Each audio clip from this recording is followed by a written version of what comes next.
Oh boy, everybody. I just got done watching Croatia Russia, or not Croatia Russia, sorry, Croatia playing Denmark, and oh man, that was a fun penalty shootout. I don't care who you are, that was fun. Um, that was the battle of the goalkeepers essentially, who could save more penalty kicks, and in the end, it was Croatia's goalkeeper who saved 3 of 5 penalties compared to Denmark's Kasper Schmeichel saving only 2. Schmeichel is a famous name in goalkeeping. Peter Schmeichel, his father was a pretty decent goalkeeper, but oh boy, I was getting hyped, and it was that was fun. That was fun. But to be honest, both games were really kind of boring. Certainly through the second halves, and in order for both games, which both games went to penalty shootouts, like I explained before, you have to play extra time, 30 minutes of extra time afterwards, after playing a full game. But the second halves of both games and the extra times were just kind of slogfests, which is sort of understandable given the teams playing as well as the sort of mentality of the round of 16 in terms of just trying to advance and win and not lose. I think the problem with that is that the teams that were playing were trying to play not to lose rather than to win, whereas yesterday Uruguay and France were playing to win rather than not to lose. So there's a little bit of a different mentality there, albeit subtle. But yeah, so we had an earlier game today with Spain playing Russia, and I told y'all that Spain were gonna slaughter Russia, but Spain couldn't figure out how to play. They scored first off of a Russian own goal, so they didn't actually score anything. They just made it happen.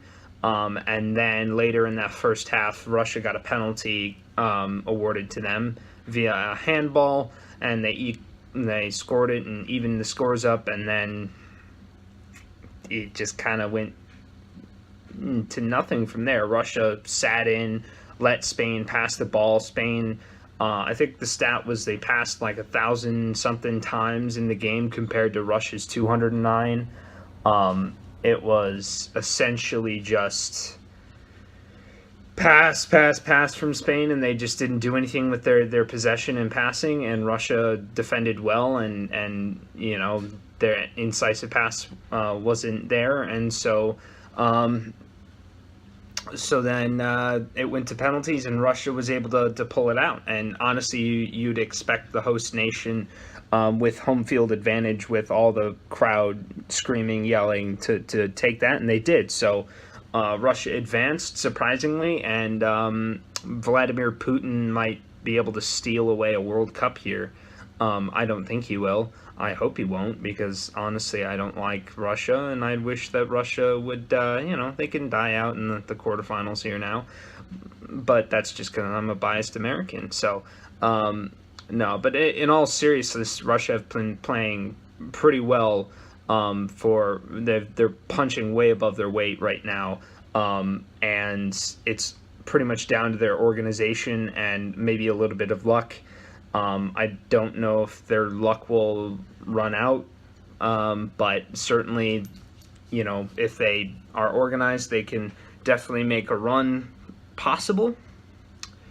In the other game, as we said, Croatia pulled out and won, so we've got that quarterfinal set up.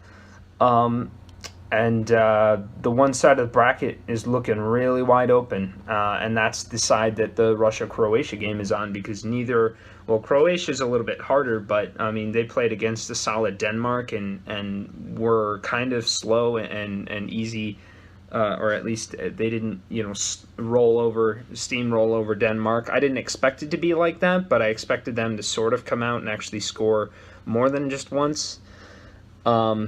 But regardless, this whole side of the bracket that I'm looking at is kind of wide open in terms of who will win, because there is only one former World Cup winner in here, and that's England. So we could very well have a new World Cup winner from, the teams that have won it in the past.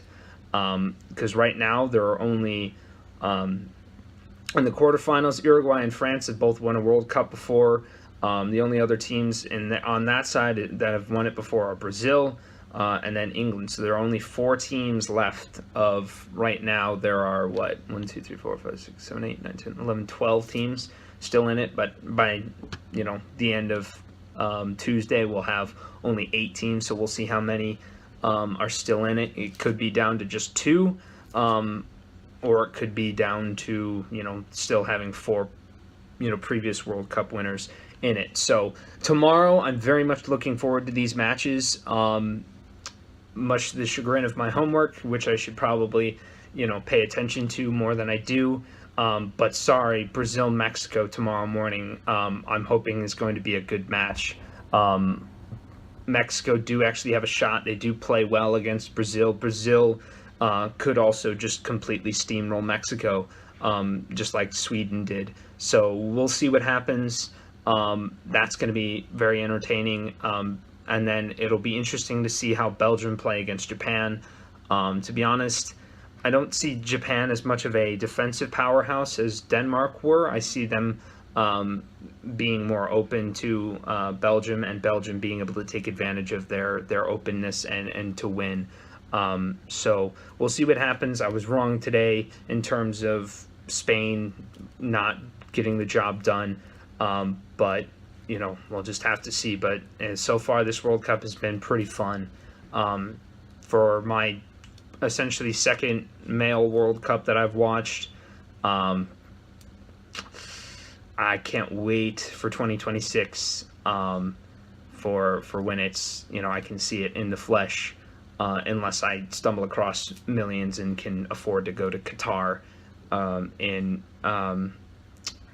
2022. So regardless, that's all I have for today. I've got to go to work, which I don't know how I'm going to focus at and talk about anything else besides the World Cup, because it's been pretty electrifying, especially all the saves made by Kasper Schmeichel. So I guess I'll see you tomorrow, and hopefully I've got this buzzy, tingly feeling tomorrow as well, but we'll just have to see. So stay cool out there, and I'll talk to you later.